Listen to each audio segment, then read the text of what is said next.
para esta próxima etapa, é importante que você tenha a ideia do seu propósito. Aqui a gente não está falando de ter uma frase poética. O mais importante aqui é você ter clareza dos seus pilares de propósito. E quando falo de pilares, estou falando de seus campos de talentos e valores. Aqui, frase não é o mais importante. O mais importante é o que ela provoca, a ação. Nós descobrimos nosso propósito fazendo. Nosso objetivo é começar a aterrar o nosso propósito. Como você pode perceber, propósito normalmente é abstrato, é abrangente. E é para ser assim mesmo, porque é nosso grande norte, nossa grande direção na vida.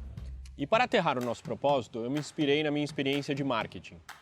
Durante mais de 10 anos, eu gerenciei marcas fantásticas.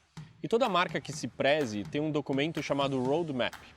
Tudo bem que diferentes organizações chamam de nomes diferentes, mas é mais ou menos tudo a mesma coisa.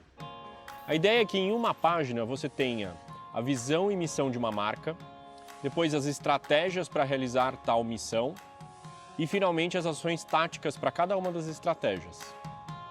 É como se você desdobrasse a essência de uma marca em estratégias mais concretas. Então, como eu fiz isso a minha vida inteira para diferentes marcas, teve um momento que eu pensei, por que não fazer isso para mim? Foi assim que criamos o Roadmap. No centro, na parte de cima, você coloca o seu propósito, sua frase de propósito ou, caso você não tenha a frase ainda, os seus pilares de propósito. Em seguida, você coloca as suas estratégias para realizar tal propósito. Num paralelo com as marcas, é como se você colocasse as estratégias das marcas. E nesse caso, você vai colocar suas estratégias para realizar tal propósito. Possíveis caminhos. E aí, para cada um desses caminhos, você vai colocar as ações concretas que você vai começar a fazer para cada um desses caminhos. Falando assim, até parece fácil, né? Então, para facilitar um pouquinho a vida, eu vou dar um exemplo meu, na época que eu era diretor de marketing de uma grande organização. A minha frase de propósito tem a ver com os meus pilares de talentos e valores. Então, minha frase é assim: por meio da minha capacidade estratégica, do meu pensamento sistêmico, da minha capacidade de comunicação e do desenvolvimento humano, vou influenciar pessoas para realizarem seus propósitos. Então, na época, com uma frase de propósito dessa, eu ficava me perguntando, beleza, e com uma frase tão abrangente dessa, o que eu faço? E foi assim que eu comecei a mapear possibilidades para aterrar esse propósito. Uma primeira possibilidade era ser diretor de RH de uma grande organização.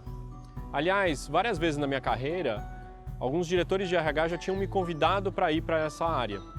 E eu insistia em dizer não. Então, como o Roadmap é um mapeamento de possibilidades, RH era uma possibilidade na época.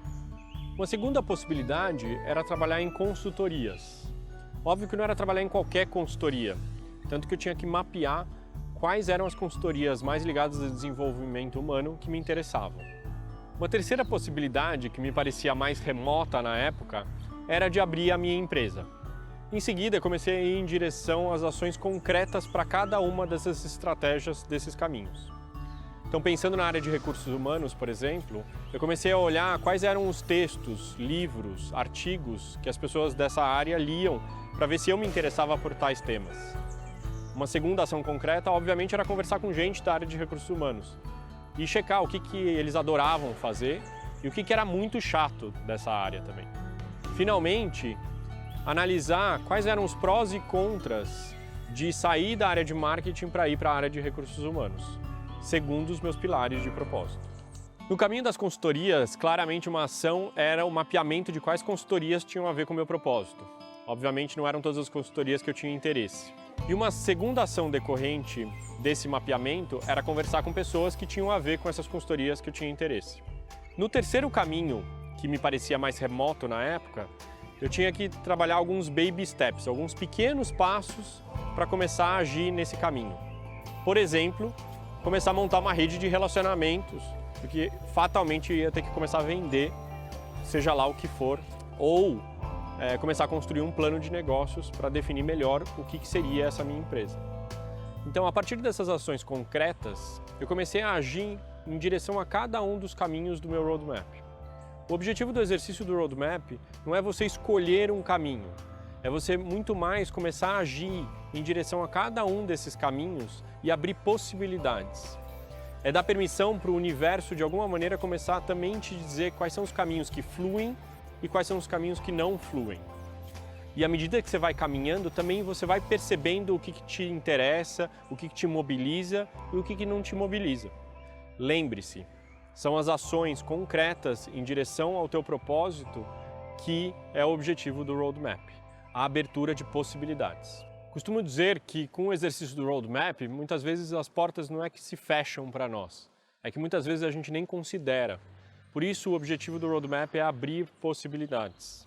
Outra coisa muito importante é você listar ações concretas, aquilo que você pode conseguir e começar a fazer amanhã. Baby steps. Não sai já querendo fazer grandes ações. Começa a fazer pequenas ações em direção aos diferentes caminhos. Então, bom roadmap para você.